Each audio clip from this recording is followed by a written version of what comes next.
We're going to continue with the legacy of atonement. We came from the Red Sea to Sinai, got the law, got some things rearranged in Israel's mind, got away of a lot of nasty things like an idol, and the people who built the idol, 3,000 of them chose to stay on the other side, and the Levites killed them by the order or direction of God through Moses. And then we built the tabernacle. Remember that? We had the curtain that surrounds it. It's 75 by 150 feet long. And there's a court that's called the outer court. And then offset to the west would be another little tent. Not another tent, it's the only tent. That would be 15 by 30, or 75 feet. And within that tent, which would be called the Holies, and another room called the Holy of Holies, which is 15 by 15. And we talked about how that was made, and a lot of gold. Lots of gold, and a lot of purple, crimson, and blue. Yes, it was, what was it? It was purple. Violet, I couldn't remember now. Now I'm having trouble remembering blue. Don't give me three things to remember. I'll burn out. Well, we got to learn quite a bit, and within the Holy of Holies, we actually built the Ark of the Covenant, didn't we? And we talked about the lid, which was very, very special. The Ark contained the law, manna, and the rod of Aaron that budded, okay? And we didn't talk about manna and the rod of Aaron, which have very significant reasons why they're in there, but we did talk about the reason of the law. And we talked about the lid, which is solid gold. That baby weighed quite a bit, believe me. That sat upon the ark. And when it was cast with two seraphims. It's all one solid piece that arched over the lid, looking down upon it. And from that, when it was sitting in the Holy of Holies, God would speak to Israel from within the seraphims and the lid. Now, representation. The lid, the most precious thing is gold. The most precious thing to God is you, mankind. And when God looked down in the lid, he could see the law that you just didn't hack it. Yes, he sees the law of which you could not fulfill. Now remember that, because things change. At a certain point in time, things change. And how God sees things, God the Father sees things. Okay? Just remember what the lid is, and God's looking through man and sees the law in that time. And he gives them a promise and a hope, okay? And in that promise, we have Passover and atonement, which we will deal with both of those as we move along. Now, we left off with the outer court. And in the outer court, there is a bronze laven. You know, it's full of water. And it has a purpose, specific. And there is a bronze altar that is pretty much burning all the time. Okay, once it's set up, they light it off and it don't go out. They keep it burning. And there's a reason why. And if we go into the Holy Holies, we have a table that at a certain time has showbread on it. We have an incense. It's a golden structure that incense is laid upon, and it has a very specific purpose. And then we have the candelabra, the 7 candles on the candlestick holder. Those are the 3 instruments that sit in the Holy of Holies. And of course, the Ark of the Covenant in the Holy of Holies with the curtain or the veil, which is stretched across it. It's approximately 15 feet, and it's divided into 3 pieces, rather thick.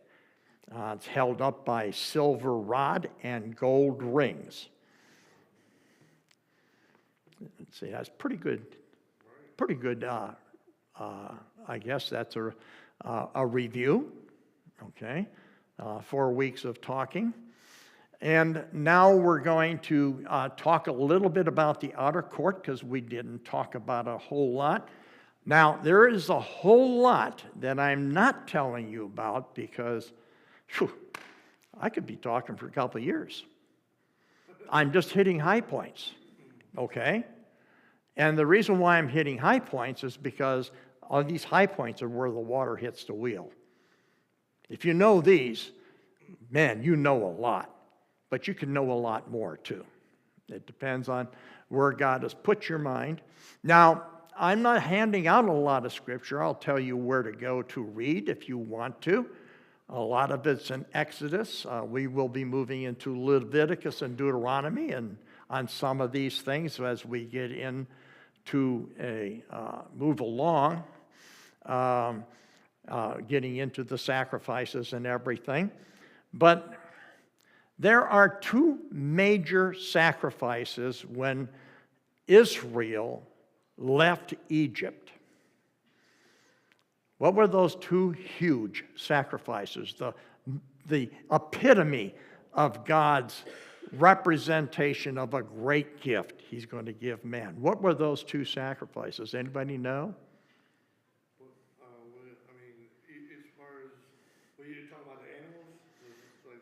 I didn't sacrifice you. Yeah, they would be animal sacrifices, blood sacrifices. Well, I'm looking for the answer, not a question. Well, it could be a sheep. What was the sacrifice? I know the answer because you told me it. Well, yeah, if I told you and you forgot, okay, that's all right. And then when you hear it again, the next time, you will think of it, right? Right. Passover, hey, I'm getting out of Egypt. God's setting me free. Oh, Passover. Nah, that was the result of Passover, is that you're getting out of Egypt. What was the real purpose of Passover? Anybody know?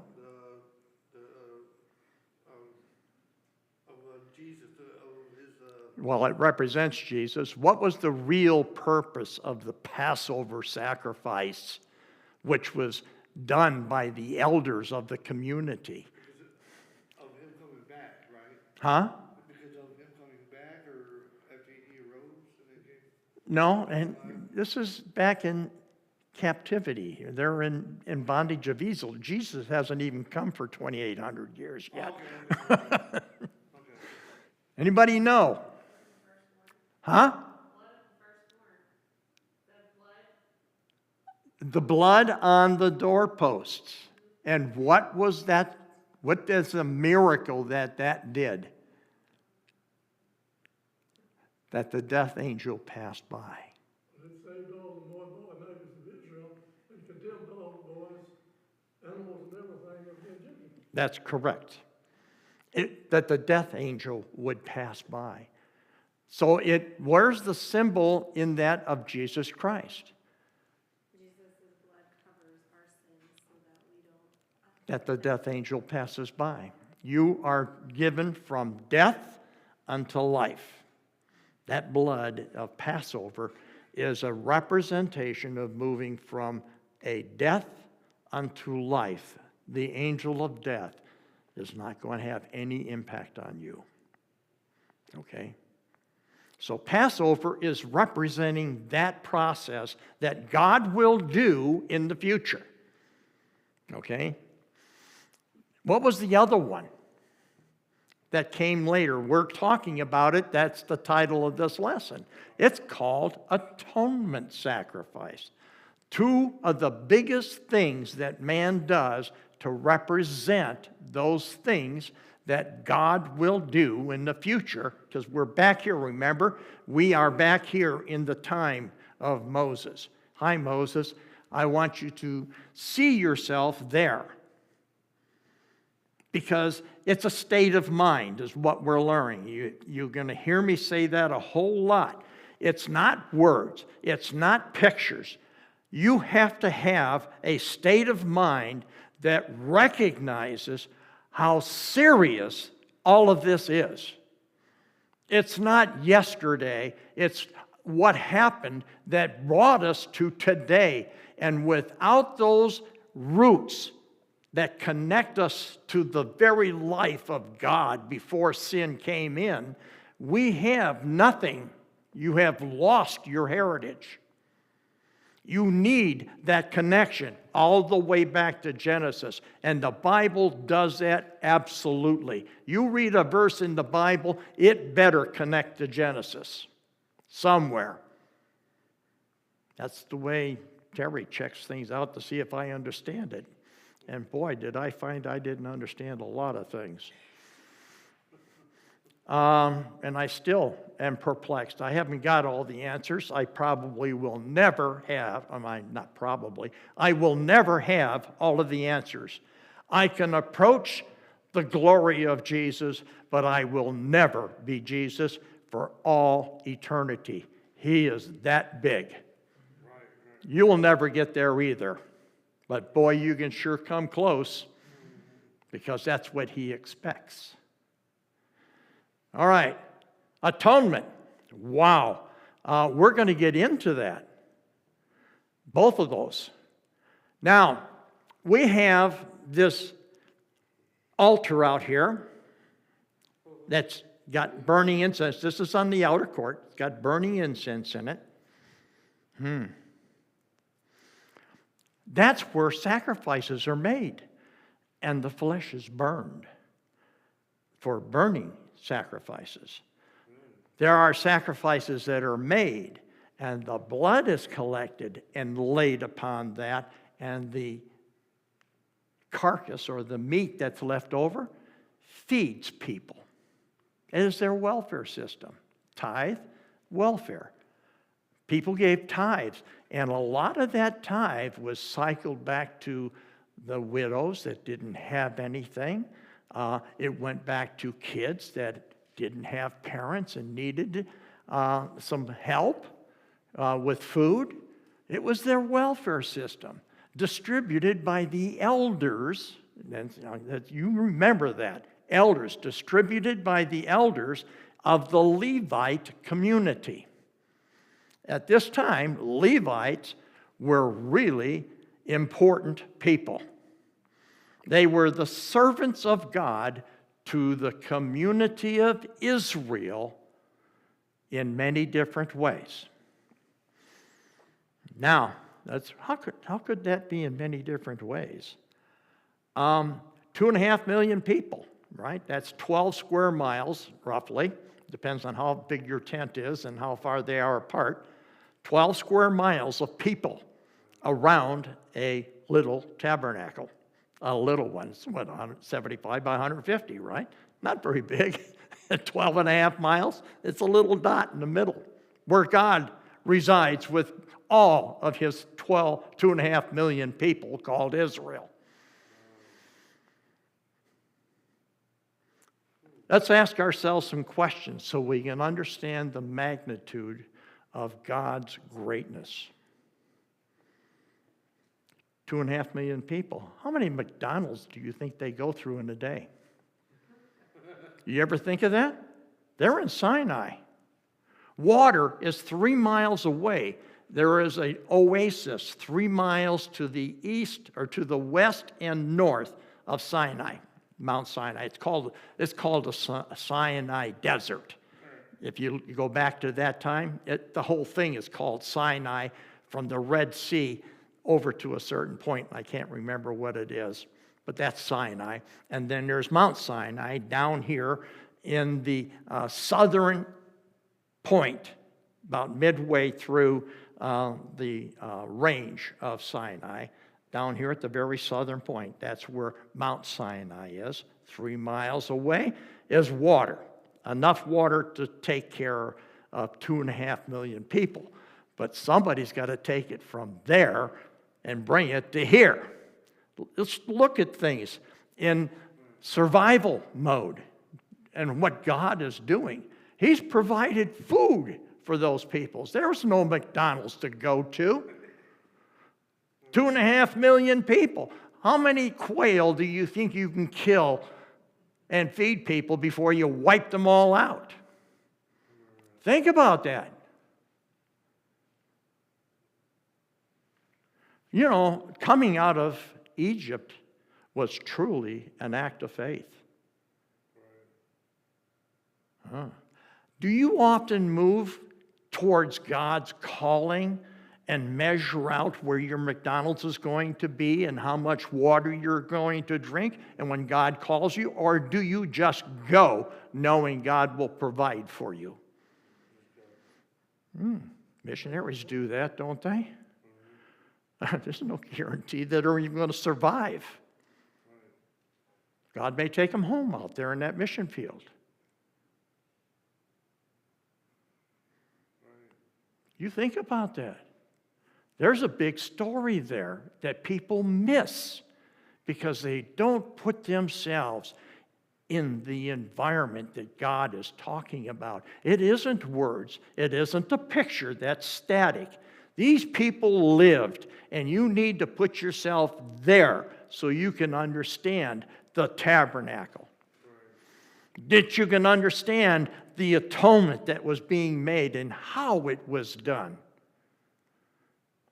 Well, let's think about 2.5 million people, and I'm going to do Passover.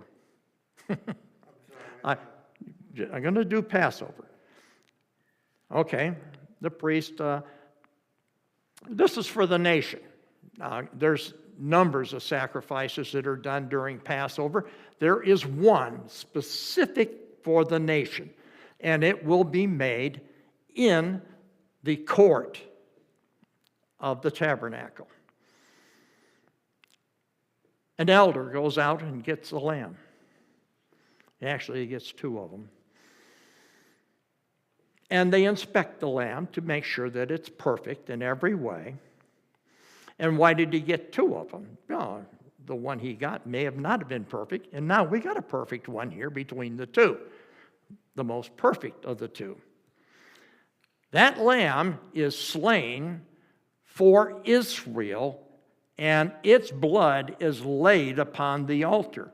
While, this is between the evenings, while the elders distributed amongst the community slays a lamb for those people that he's in charge of. You see how it works? Because no 2 million people are going to fit in the court of the tabernacle. So the elders went out, just like they did in Egypt, and they said, oh, these guys, all of you people, you're under me, okay? I'm ordained by God to do this. Elders are ordained. They are not picked. God ordains them to do elder work. And, okay, I'm going to slay this lamb, and we're going to do Passover. At the same time, the family does it within itself. Yeah, you sit there and you read about it. Now, the family has a patriarch, usually, because they're usually, in Hebrew families, they're pretty big. It's not just a couple of people. They're like rabbits. And, the family's big. You have a patriarch. Did you know I'm the patriarch of my family? I am the last. I am the oldest. And really, God has a responsibility for patriarchs of the family. It didn't go away. My job is to make sure my family is God-centered. I have no way to get out of it. It has nothing to do with my pastorship. It has nothing to do with me performing as an elder. It has to do with my job in the leadership of my whole family. That's grandkids, great-grandkids, everything. Maybe the dog, too. I don't know. Poor dog has got to put up with me. No. God has a hierarchy. And families don't seem to realize that sometimes. They think, oh, Johnny's out the door at 18. No. You're the patriarch. You're the parent.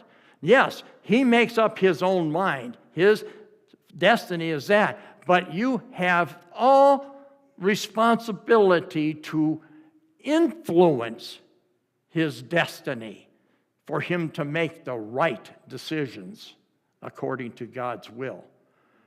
You know, it isn't that you cut the string and they run out the door. Maybe some of you parents don't want to hear that. I don't know. It's too bad. Yes, Johnny's 18, he's on his own. That's garbage. That's not the way God works. Yeah, he makes his own decisions, that's for sure. Yeah, he's totally on his own and making decisions. But you are not relieved, Dad, of making sure he is influenced by the God that saved you. Mom, same thing. You can't get out of it.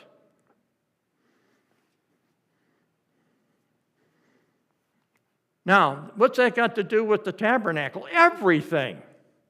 Because it's a community event. It is living in the community of godliness. We're all connected. Israel was all connected, supposedly, under the structure that God set up. Family first. And if you want to use the word church, but the synagogue second, or church second. God is really number one, but I put family first because I don't know any better. Okay? It's God, family, church. And it's in that order. If you're doing so much in church, you neglect your family, you have sinned. It doesn't matter how good your works were. I guess people don't want to hear that, do they? Of course, then a lot of people are doing works without faith, and that's a problem in itself. Okay, so there it is. They're doing a sacrifice for the nation, sacrifice for the community, and within the family, there is a sacrifice for Passover. It's progressive. Nation, community, family. Well, what do you mean by community? Did you know that this church is part of a community of churches?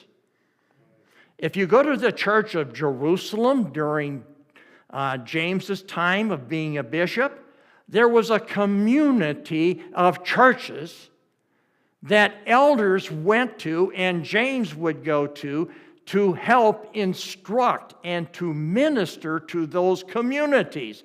They didn't have a big building like this. They didn't. I can remember Paul when he's in church. There's another church over there. They need help. Community. Mitch, you reach out to other churches, don't you? We reach out to other churches. Why? Because we're community. You can't get out of it. That's part of this structure that sets atonement and gives it value. Atonement wasn't just for me, it's for all of us.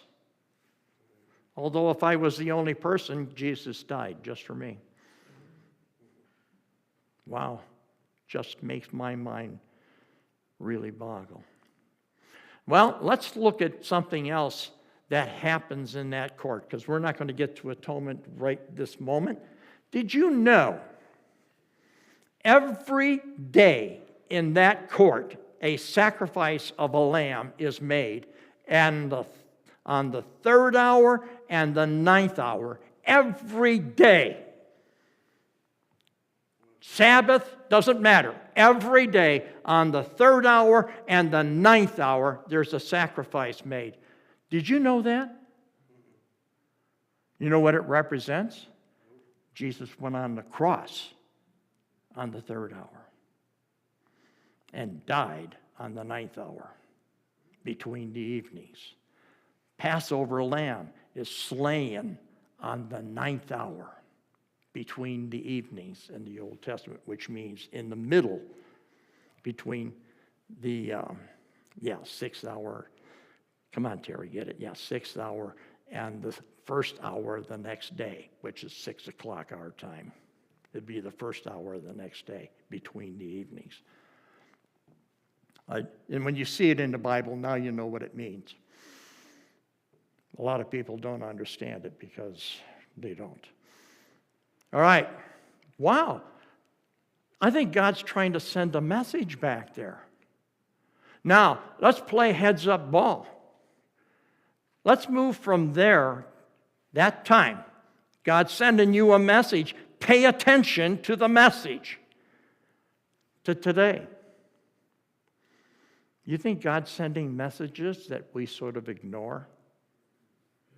Never really put value to them because it happens every stinking day. You know, the mundane life, no excitement. You know, God is not mundane, by the way. Everyday events reveal, if you're paying attention, something you did not know before. And your life needs to absorb that spiritual food. And you just didn't sit down at the table and eat it. If we, as leaders in the church, aren't putting spiritual food down on that table, shame on us. Because that's our responsibility as elders within the church. I'm using the word elder. That includes bishop. And bishop is an elder of a higher level of accountability. Not authority, accountability. The only one that has authority in God's house is Jesus. And he delegates people to do things in a hierarchy and holds them accountable. That includes you, by the way, because if you're a member of God's church, you're in that structure. You're part of Israel, okay? And I said something I'll probably have to explain. Well, we got Passover in kind of a brief sense. We've got the two prime sacrifices done every day.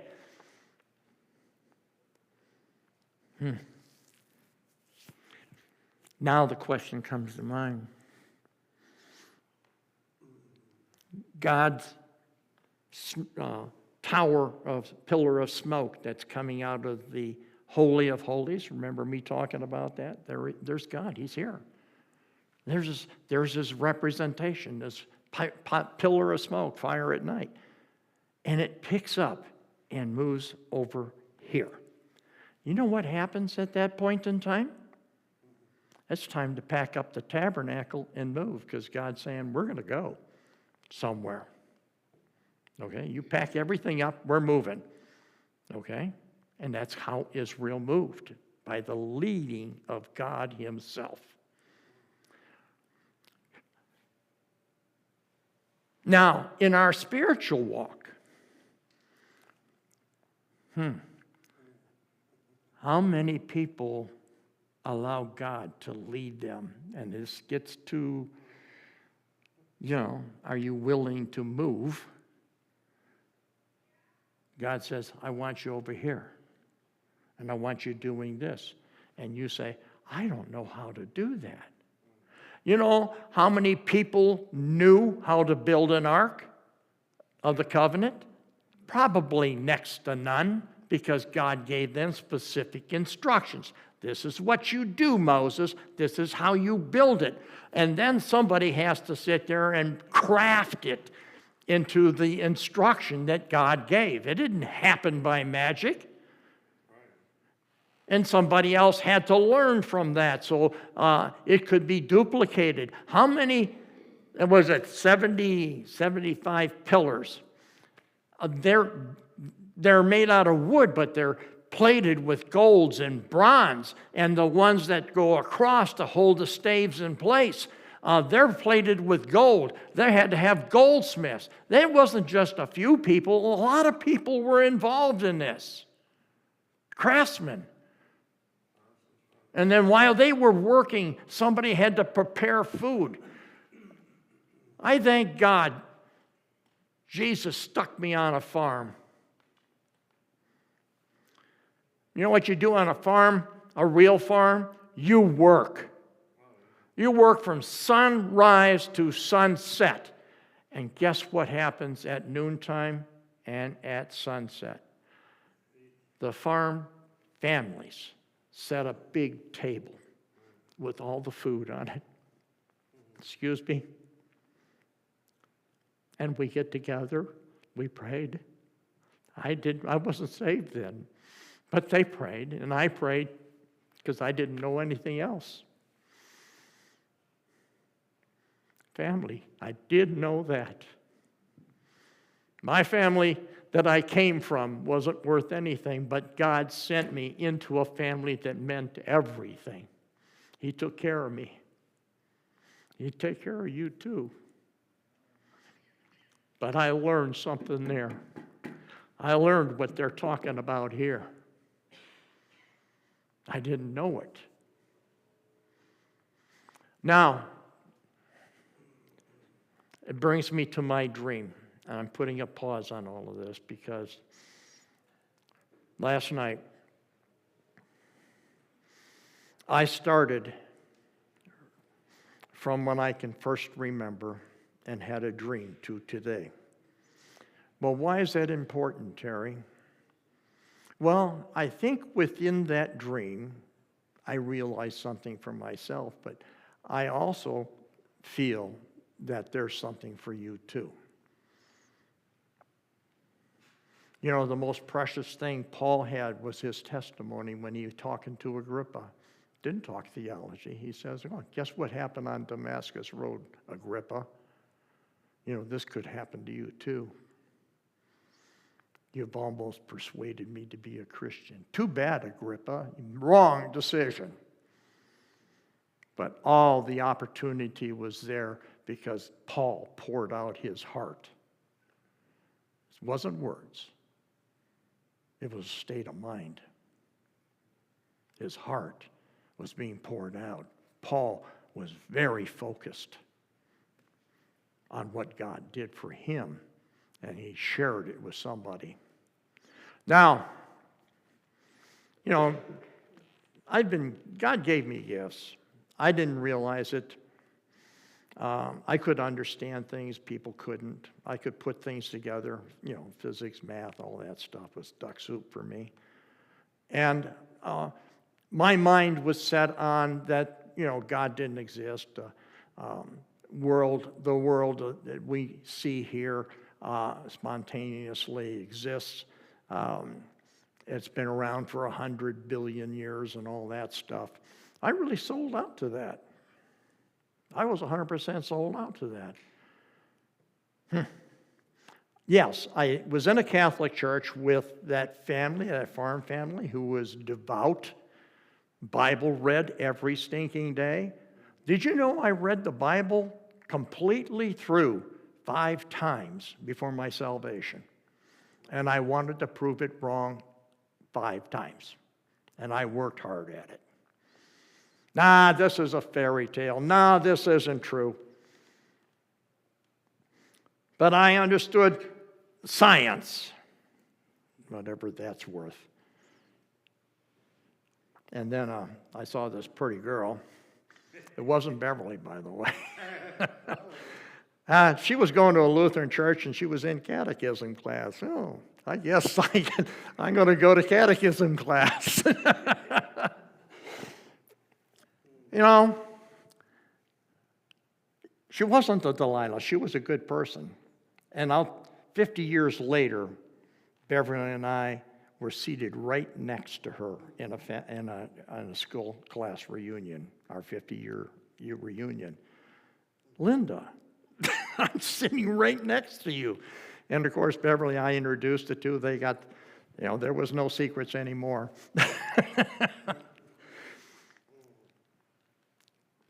But yeah, Linda was the bait that God put in front of me. And then I got to reading the book of John. Never knew what love was until I read the book of John. I got saved. And when I got saved, I said, now it makes sense. And that doesn't mean much to you. But all that science I knew suddenly fit all together. Yes, God created it all, and science is merely the recognition of the grandeur of his creation. It happened in a snap of a finger.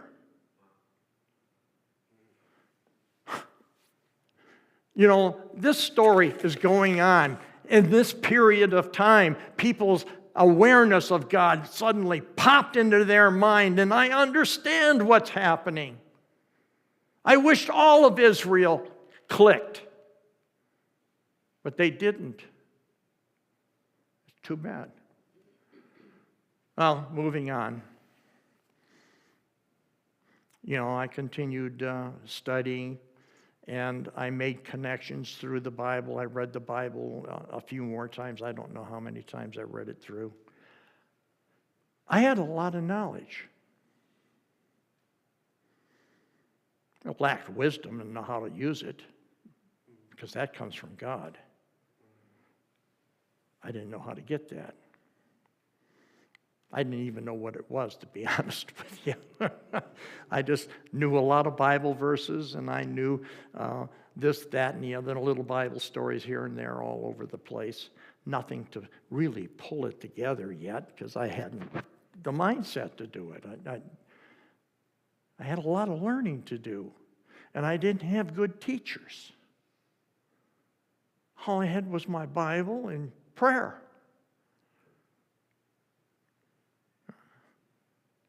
Yeah, I was in the Lutheran church for a while, and I busted out of that. Well, I knew a lot about Adam and Eve and how things worked, and I broke up with my skating partner because I was a professional skater. I dance skated, and I got tired of her, and I quit, and I stopped skating entirely. And there's this little roller rink in Griffith, Indiana, called Twilight. I go there. It was about a month or two after I quit, because I'm missing skating, to be honest with you. Boy, the bait hit me hard. That was Beverly. There's my rib. I lashed onto her, she lashed onto me, and that was it. That was my rib. Thank you, Jesus. You saved my life, I don't know how many times. Beverly and you dragged me out of a pit of hell. When I came back from Vietnam for 2 years, I was a complete mess. And if it wasn't for Jesus and Beverly, you would have found me under a bridge on the cardboard box, dying. I'm not kidding. I'm not kidding at all. I gave up. I gave up on God. I gave up on everything. But you know what? God didn't give up on me. Proof of salvation, God doesn't give up on his people. Israel is here today because God has not given up on Israel. Messianic Jews today. We are engrafted into Abraham at salvation, joint heirs with Christ. Okay. Jesus is not only my Savior, he's my brother. His father is my father.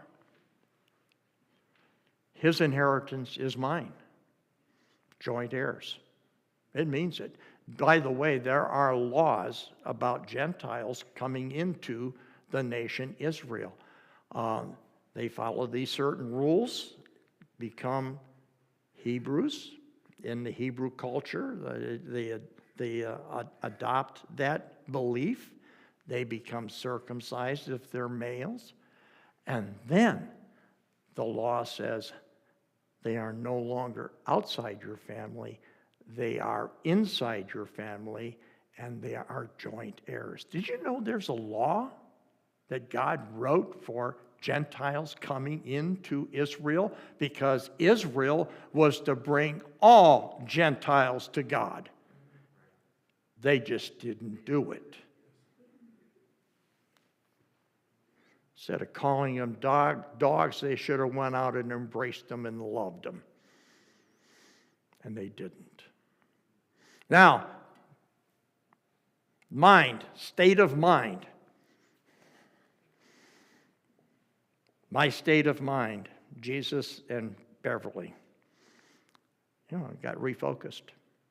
I got called to preach in 1972.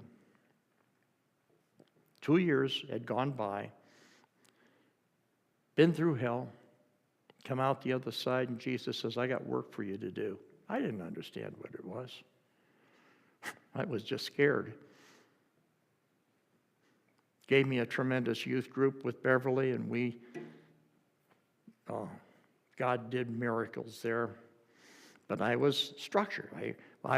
My youth group, we're going to have a church here.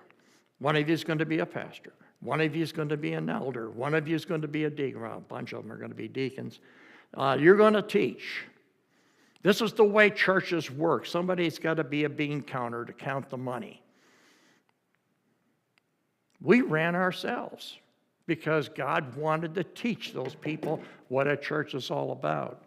And years down the road, you know what I find? Those kids in that class, deacons, elders, pastors. They're right there in LaPorte, one of them's a pastor. And a few others scattered around. They never went away. At 2 o'clock in the morning, they'd be knocking on my door. Terry, Bev, this is what's happening. Excited. Couldn't have wait the morning. No, it was important to them. Bev and I were important to them because we were the guide in their life. Did you know that if you're in the leadership of this church, a Sunday school teacher is a leader, you're a guide, and you may not stop being a guide to the people you're teaching for the rest of your life, because they will connect to Jesus through you. And that's the way it really is supposed to be. It's the hierarchy that God has set in place. Elders went out into the community. We're connected to that tabernacle. I am merely the vehicle of delivery of God's promise and God's service. I'm here to bring food from the tabernacle to you because you don't have food. I am here to provide medicine from the Levite community because that's what our purpose is in God's plan.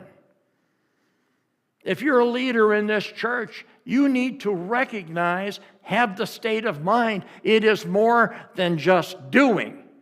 The thing that I learned that was the most important thing, I could have knowledge, I could even have wisdom, but if I did not understand what God was doing with me and His Word, it was a waste of time.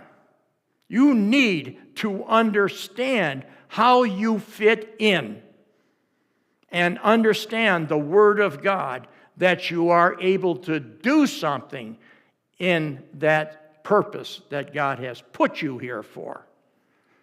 Knowing Bible is nothing. Understanding it is everything. Applying it to your life is the completion of God's purpose. Now, that's Israel back here. That tabernacle was a connection to the very God of creation. And it is being shouted out by God himself in that pillar that came out of there. Here I am. Look at me. I'm your God. I'm taking care of you.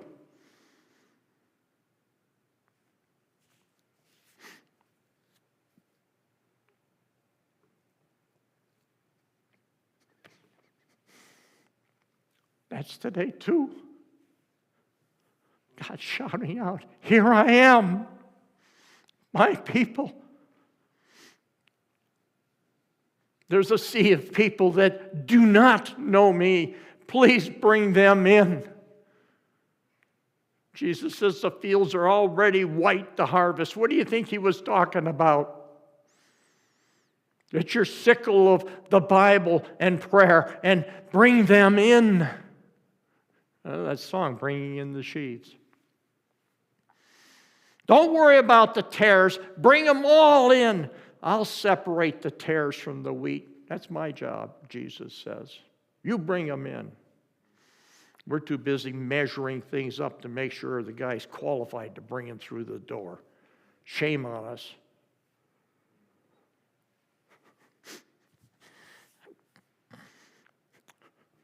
Excuse me.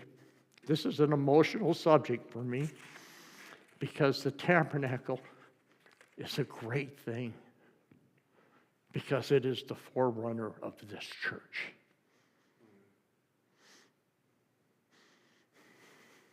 You know, God doesn't sit in the middle of the ark anymore.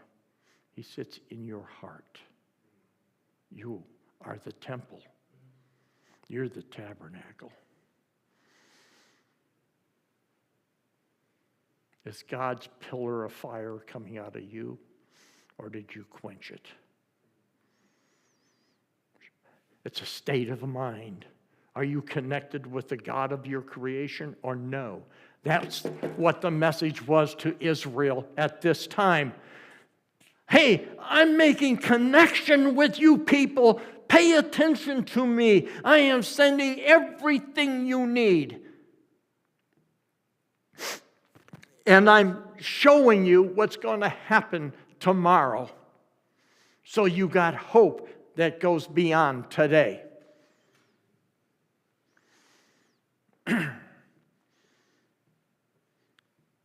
I look at some people in the church just like Moses did when he was looking over Israel. They have no tomorrow because they have no hope, because they have no faith. What does faith bring? Hope. What is hope? It's a knowing that God can deliver tomorrow just like he said he would. And it cannot be compromised. Now, atonement. A lot of people sit there and don't realize that Passover, Jesus. Atonement, Jesus. Solid, undisputable. Passover, Jesus. Atonement, Jesus. They are one in the same. Oh, why are they 7 months? One's on the 7th month and one's on, that's 7 months apart. There's a reason, but it's rather unimportant. You know, we look for things like, why is it 7 months? It does not matter. You know what? Time doesn't matter to God. That's Jesus. That's Jesus. They are going to be sacrificed at the same time in one being named my Son, Jesus Christ. It's going to happen right there. And it's going to be done just like in Passover. It will be done exactly this way. On the 10th of Nisan, Jesus is going to come into town. On the 14th of Nisan, he's going to be accused of doing things he did not do. And he's going to be the perfect man put up on a cross and slain. His blood is going to be shed just like that Passover lamb. And his blood is going to be laid down on something very specific. And maybe I'll tell you today what it is. The atonement. He gave himself a perfect, absolutely perfect human. He could have called 10,000 angels, I believe that song says. What? Yes, he could. But in that garden, he says, not my will, but thy will be done. He surrendered himself to the purpose of saving mankind. Jesus, the man, could have walked away, and he didn't. Just like Jesus did not walk away from me. He won't walk away from you if you're his. But too many times, people walk away from him. Return unto me the joy. Remember, David sung that one, didn't he? Return to me the joy of my salvation. He got away. He walked away. And now he's begging Jesus to give him the joy of his salvation. You know, David, he's an Old Testament and knew his salvation was not lost. Because really, he loved God. A man after my own heart. God said that. Yeah, he was a crummy guy. Did some real nasty things, murdered people, had not homosexual, but a sexual relationship with the guy he murdered, his wife. Oh, that's horrible. Oh, when the prophet came to him and told the story, and he says, Dave, that's you. Oh, it must have hit him like a ton of bricks. God's done that to me. Has he done that to you?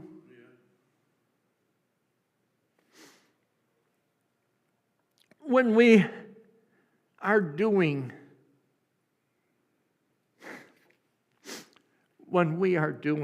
things in this time, these sacrifices, the state of mind is, God's going to deliver all of us. He wants this for all mankind. He's going to deliver all of us. Why? Because he can and he will. Because he promised. But he promised it in such a way is that you choose me, I have got you. You choose me, I have got you. You're mine. I think John 17 makes it perfectly clear when Jesus says, they're in my hand, I'm in yours. Nobody's going to take you away from us. Nobody has the authority or power to do it. Satan comes to God, let me touch one of yours and I'll break them. Have you considered my servant Job? You can touch everything, but you cannot touch his life. He's mine. Peter, Satan would like to sift you as wheat. You know what that is? That's Job happening to Peter. And Jesus is telling him, wow, be careful, Peter. Satan would like to sift you like wheat. He's going to want to really put you on trial. Did you know Peter's ministry? Satan was trying to sift him like wheat. Why? He's out there serving the Lord, getting persecuted, doing it. What do you think happened to Paul? He got stoned and he got up and ministered the next day. If you got stoned, would you get up and minister the next day? I don't know. I got to wrap up. Time flew away. We're going to get into atonement with more detail now that we've gotten to atonement. And as we go through, because the tabernacle is we're going to do a little bit with the tabernacle, and we're going to move to Shiloh, where some horrible things happen, like the ark gets taken by the Philistines and everything. How did they do atonement then? Yeah, you think about it. Atonement's important. How did they had the tabernacles in shambles in Shiloh. How did they do Passover? Yes, when they came into Canaan, they did Passover. But it all fell apart. As you go through the book of Judges, you see it all fall apart because of the corrupt man. Think about that. It's a state of mind. You know why it fell apart? Because the state of mind wandered away from the God of creation and started loving itself. I put out just a thought. You guys, I should bring that in and hand it out to you because it talks about the carnality. Wow. I got some comments on it. It apparently hit some people pretty hard. Yeah, maybe I'll print it out and bring it in to you guys because not all of you get just a thought.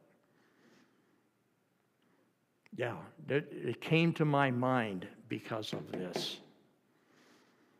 Here's God right in the middle of the community, so visible.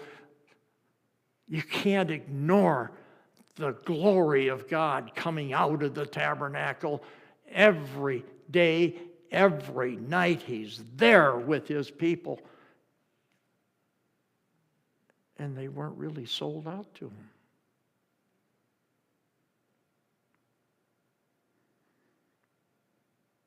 State of mind. They were focused inward instead of outward, realizing who the great God is. You aren't no God. God is God. Okay. Lord Jesus, thank you for being our God. Lord,